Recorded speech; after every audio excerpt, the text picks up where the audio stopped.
Brilliant. Aimee Gibson. Oh, it's such a pleasure to have you on the show. We've been trying to do this for such a while. I got to see you in action in Paris. For those of you who don't know you yet, who is Aimee Gibson? Aimee Gibson, GB #1 and world ranked 85. Brava. Yeah. All right. Talk about your transition into paddle. Give us an idea of when did it happen and how did you transition into it? So I played tennis all my life. And the time I actually picked up paddle, I was teaching tennis in Dubai. So I was living in Dubai and paddle is crazy out there. So I actually took on a job where I was looking after two paddle courts in Dubai, small club. I got asked to run it, and then yeah, I just started playing a little bit out there. And then when I moved home to England, that's when I fully started having coaching and transitioned properly. So when you were playing tennis, you were coaching, you were a tennis coach or a tennis pro trying to play on the circuit as well? I played tennis pro, so I played tennis until I was 24, and I played from the age of 7. So that was a long, yeah, I put a lot of effort into my tennis. My parents supported me a lot. And then I went into coaching when I was around 23 and yeah, coached for 6, 7 years and then found paddle when I was in Dubai and I was 29, 30 years old then. Mm. So yeah. Well, you still look stunningly young. And let's talk about this transition into paddle because you see the courts over there, you go and play, and tell us about your journey into paddle. How was it dealing with those famous walls and letting balls through? Yeah, it's funny because when I look back at sort of videos of me playing paddle when I was in Dubai, I was, yeah, when you start, you're playing tennis on a paddle court. So it did take me a while to get used to the glass. I think that came with having actual lessons from a coach and starting even just from the beginning, just throwing the ball onto the glass to learn it and then gradually working my way up because I had good footwork from tennis. So I've always been able to move quite well. So I think that helped me a lot. But yeah, adjusting to the glass was definitely a challenge. Yeah, and then so what I mean, what I'm hearing is that you got someone to throw some balls and just really Mm, get the mechanism of, oh, the ball's going by me, it's hitting the yeah, wall, now what do I yeah. do with it? Is because basically what I'm looking at, and so often I'm playing with players who sort of struggle to make Mm, that disconnection, that rewiring mm, that's necessary. mm. So your recommendation is to have a coach and do some drills. Yeah, because I think when I first started playing, I was always trying to half the ball, volley the ball. I didn't want to let the ball go past me off the grass because obviously I didn't know what I was doing. So when I moved back to England, I did have a little bit of coaching in Dubai, but when I came back to England, I had a coach and he just started throwing the ball onto the grass, a whole basket of balls, forehand, backhand, just to get used to it. Because obviously from tennis, your swing needs to change as well. I was used to taking a big swing from tennis. So in paddle, you have to have a shorter swing. So I was getting used to that as well. But I would definitely, yeah, recommend starting out throwing the ball, then throwing the ball in the double glass, throwing the ball in the side glass, and then yeah, just keep working at it, and it soon comes. And then you can obviously transition to then feeding with the racket, making the ball go faster off the glass, and get used to it like that. Yeah, when I play, I try to make it something of a rule. I say, listen, oh, you know what? It would have been good to let that ball go by. By the way, it might have been going out.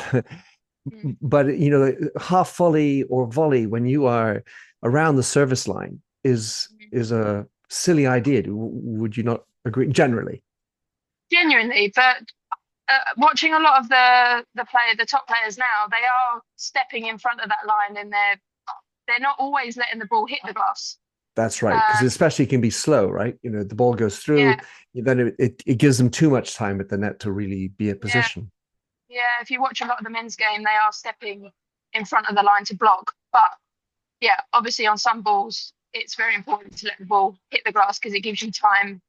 It gives you time to be able to play the lob. to play the Chiquita. Otherwise, you're constantly trying to block and you're rushing and you don't have time to think about what shot you want to hit.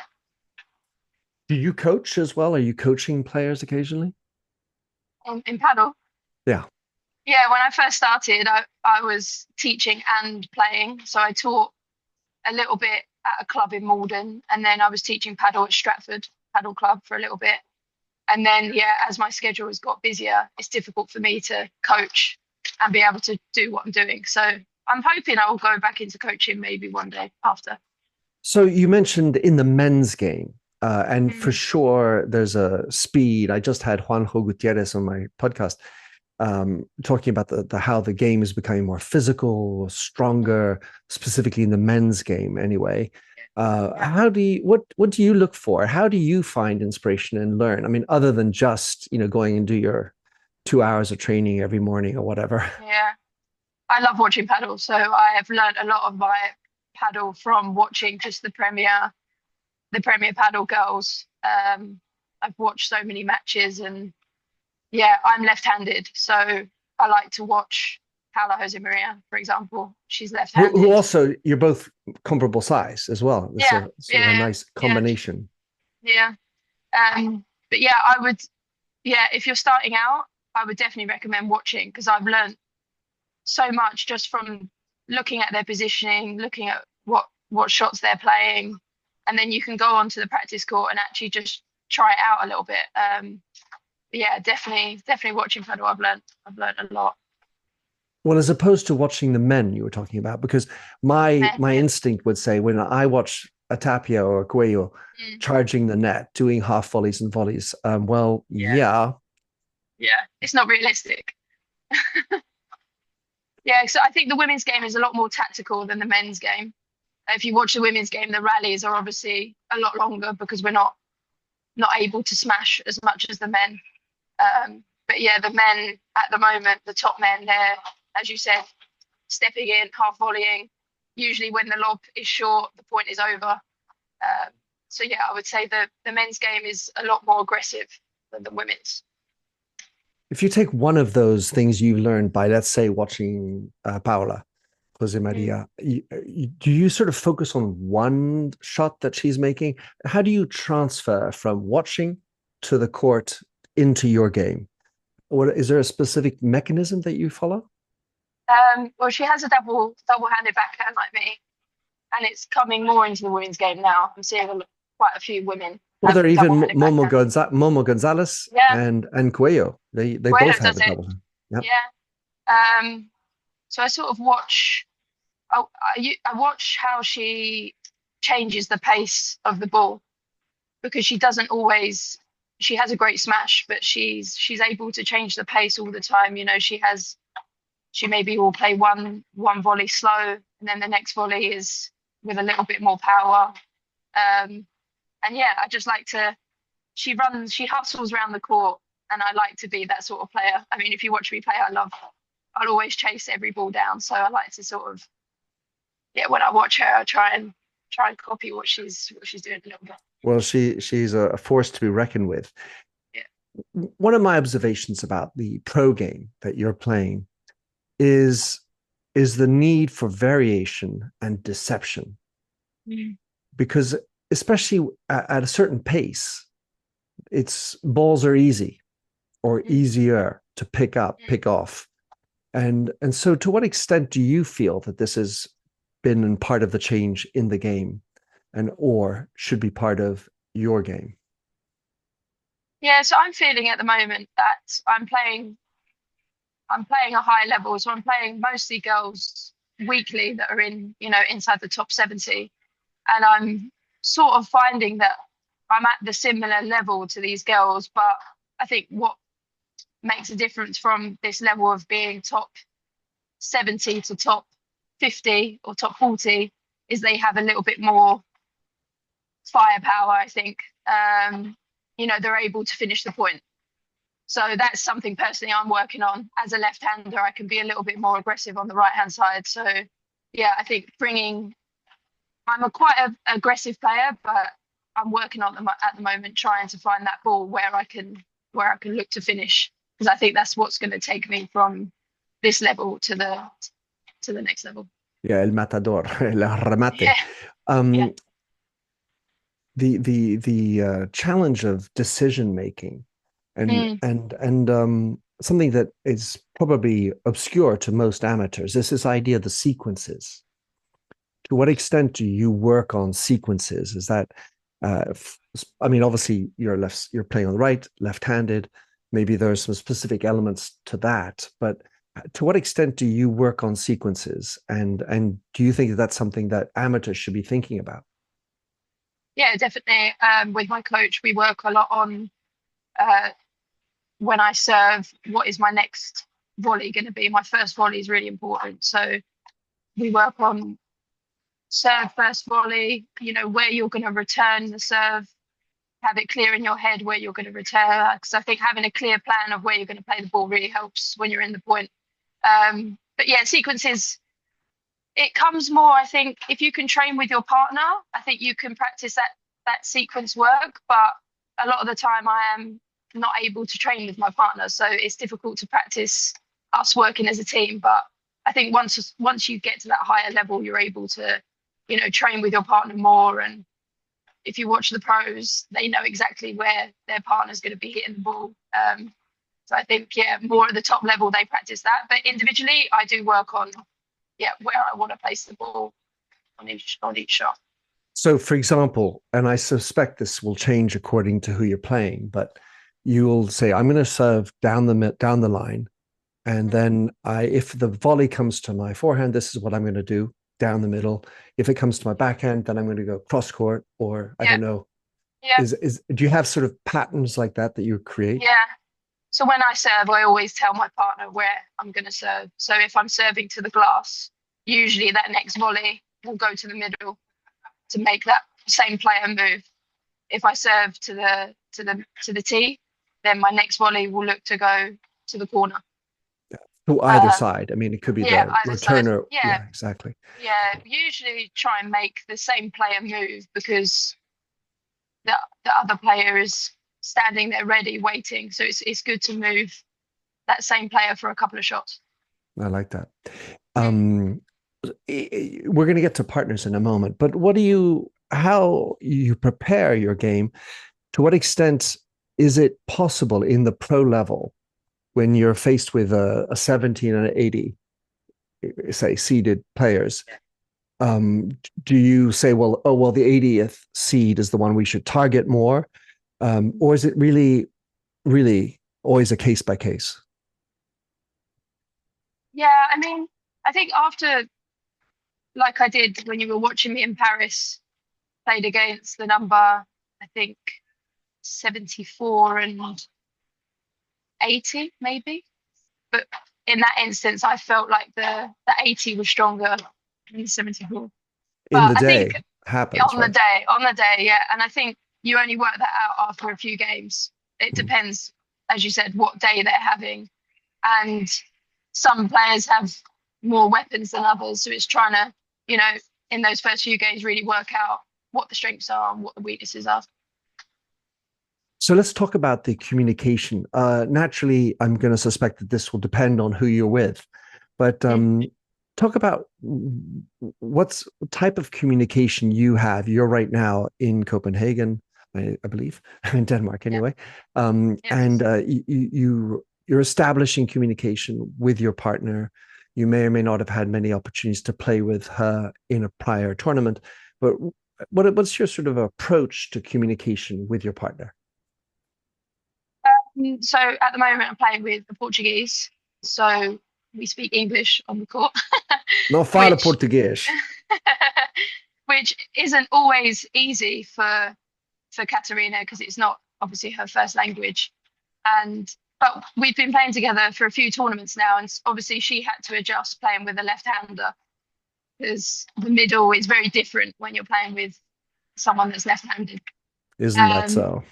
yeah, and she's a very aggressive player. So after these last few tournaments, we're starting to adjust that when that shorter lob comes in, I will You let let her. her. I move and I let her go. Um, but obviously it's different for me as well because I playing with someone that's so aggressive. I'm not. used to. So yeah, and we just always try and after every point, we give each other a high five. We try and stay positive. Obviously, there's moments in the match where it gets difficult, but we're both quite similar in terms of we like to, show a lot of fight on the court. And I think we get on well because even if we lose a point, we know that we'll slap each other's hand, we'll go our separate ways, and we know we get ready for that next point, and yeah, just sort of get on with it really, and just try and fight. Both Sanjo Gutierrez and Juanjo Gutierrez, not related, have said on record that it's an individual sport played by two. Mm. Mm. And that's what coming from tennis, because obviously tennis, I was on my own a lot. It's taken me a while to adjust to having someone there constantly. Because in tennis, I would lose a point, go to the back, You had probably no one say else to something. blame but your Yeah, racket.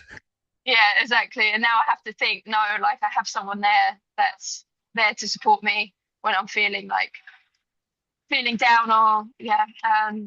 So yeah, it's definitely adjusting, but I'm the sort of player where when I make a mistake, I like to go to the corner, take a few seconds, and then I'm ready for the next point. And I think Katerina knows that, and she's the same. So it works quite well. And in that corner, when you have, let's Mm, say, made a mistake that you know you can do better on, yeah. what are you doing in your mind? What's the routine you have? I take a few seconds just to like breathe, take some deep breaths, and then I just try to remind myself that, I'm gonna make mistakes at this stage in my career. Everyone makes mistakes, obviously, but I try and use that to sort of give me confidence for the next ball. I missed that one, but I know from all the training that I've done, next time I have it, I'm gonna make it in. And yeah, just try and like forget it and move on to the next point. If you had, let's say, to choose one of the four things I'm about to give you, which is the most important to progress and have good performance? One, technical skill, hand eye and stuff like that. Two, ability to get over mistakes. Three, the mental game.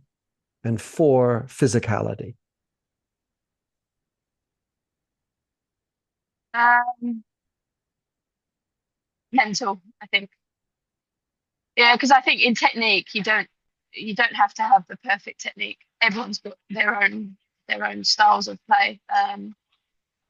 I think mental is a big thing because you have to have um, perseverance, patience. You have to have you have to be competitive when you're down. You have to have the confidence to fight back. I think a lot of sport comes from the mental side. I think you have to be very mentally strong. So obviously for the amateurs, it's also a challenge finding the right partner. But it's very different, it feels, in the pro level. On the one hand, I hear about how it can be different for women to select women, as opposed, where the relationship is it seems primordial. I would argue it's also very important in the men's, but I'd like you to comment. And then secondly, as much as you might like to play with, let's say Tamara Icardo or, Gemma Triay on the left, you're not going to get that because of the levels, and Yeah. also you don't actually probably want that. So how do you go about in the pro level finding your partners, and how tricky is it? Like the WhatsApp, hey, would you like to play with me? I have to dish, I Yeah. have to get rid of somebody else, and these type Mm, of trades must be complicated to deal with. mm. When I first started, I found it really hard because I was new on the scene. I was turning up to these tournaments. No one really knew who I was, and it is very Spanish, uh, Italians. They don't really. I think they don't really speak great English, so it's difficult to sort of get involved with them. So yeah, I was almost over a year sort of playing with different people and trying to get to know people. I went to an academy in Spain quite a lot to train, so I got to know some players there and some coaches. But yeah, I just I was patient. I knew that if I kept working hard, that players would recognise that I'm improving. And yeah, I managed to get some good results. And yeah, and then when you come to tournaments, obviously you see the same girls every week, so you get to know them. You message each other on Instagram, and yeah, they'll ask you, are you available to play next week? You give it a go, and if you get on, then you go for some more tournaments together. I have to imagine, despite being so highly ranked, that it's the challenge of getting enough revenues, winning enough points.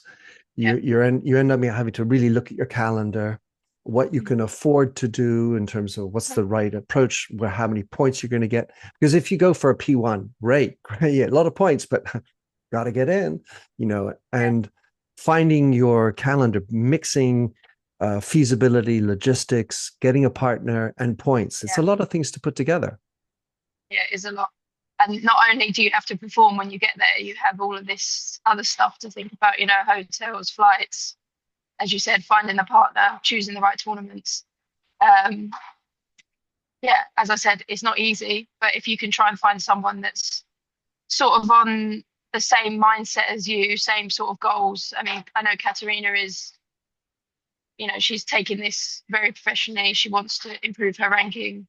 Um, I'm lucky enough to have, the LTA sponsorships helping me, so I'm able to travel to these tournaments. Otherwise, without, their help, I wouldn't be able to afford it. Um, and yeah, and looking at the tournaments, seeing how far we have to travel from the airport to the club, and yeah, just obviously choosing the right appropriate tournament for you and your points and your ranking. Mm. And then there are people who annoyingly ask you to get on podcasts. Yeah, I have to find 30 minutes in my day. Exactly. In the way you look at building a partnership, what are you looking for? I mean, outside of the fact that they might speak English, that sounds like an important one.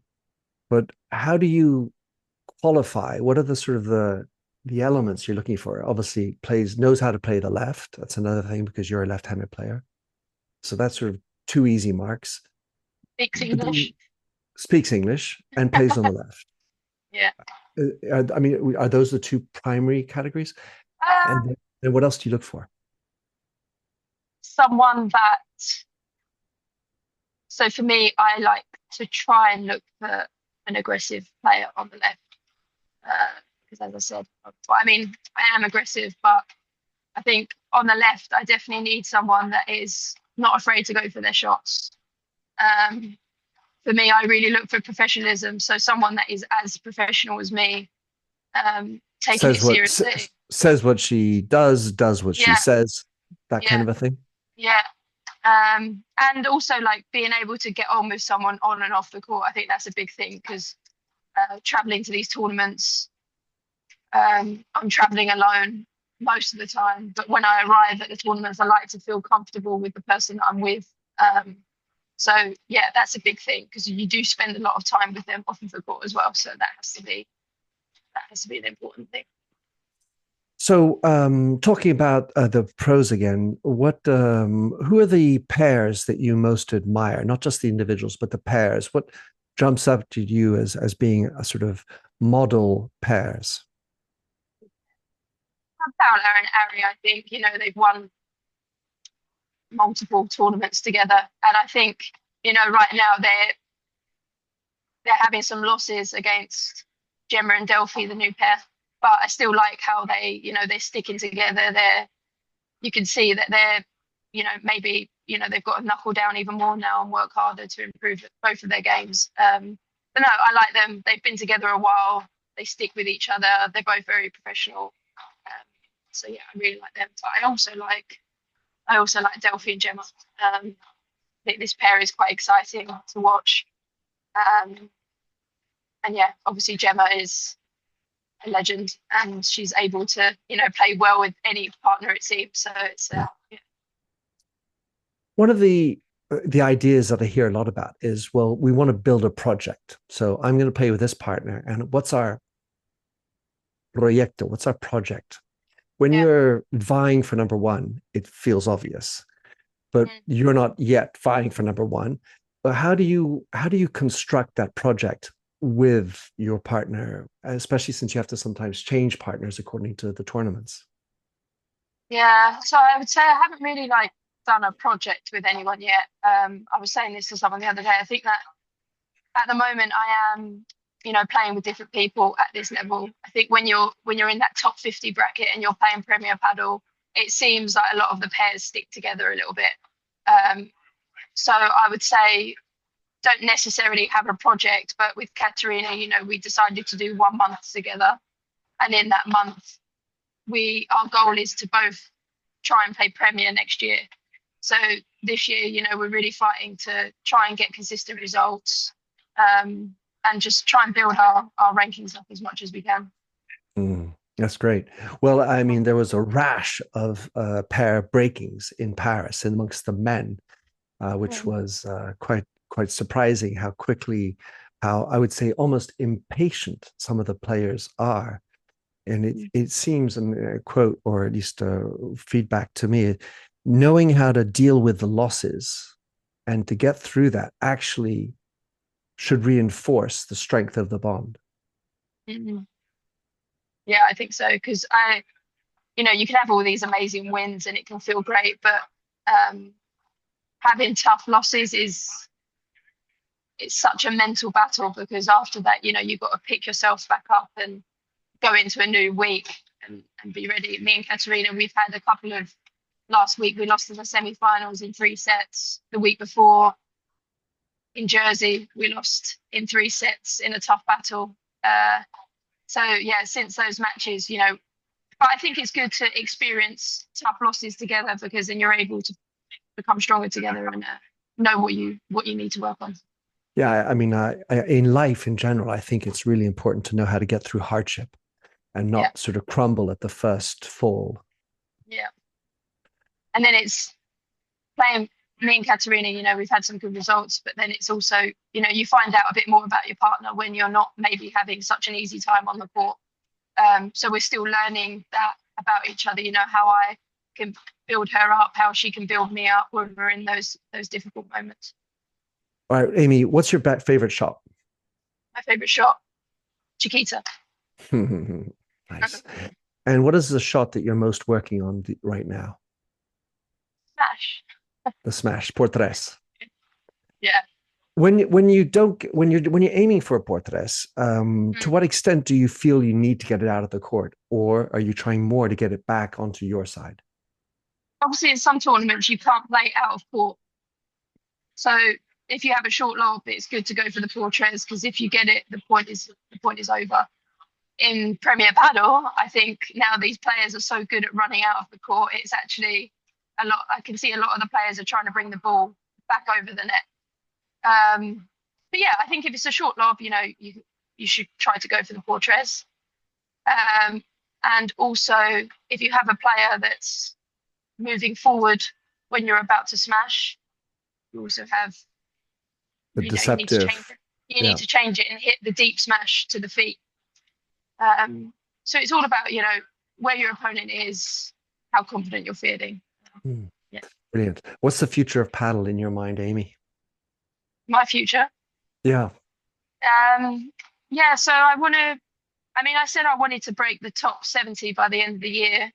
Um, the tournament's very strong and it's very competitive around my ranking now. So I'm just doing my best I've got to defend some points coming up in November. So I'm just doing my best to try and have consistent results and yeah, and most importantly, try and enjoy the rest of this year. And yeah, next year I wanna try and be playing Premier Padel a little bit more in the qualies if I can. All right, listen, brilliant. Aimee, thank you for spending some time with me. Best of luck in the tournament. You know I'll be following you. And how can people follow your paddle life the easiest? Cool. So BIP uh, Federation International Paddle. They have a link on YouTube, so you can actually follow all the tournaments on that link on YouTube. And my Instagram is aimeegibson.x, and I upload where I am, some pictures, videos. So yeah, you can follow me on. All right, I'll put those in the show notes. Muchas gracias, Aimee. Thank you so much, And Vincent. keep on going. Good luck. Thank you.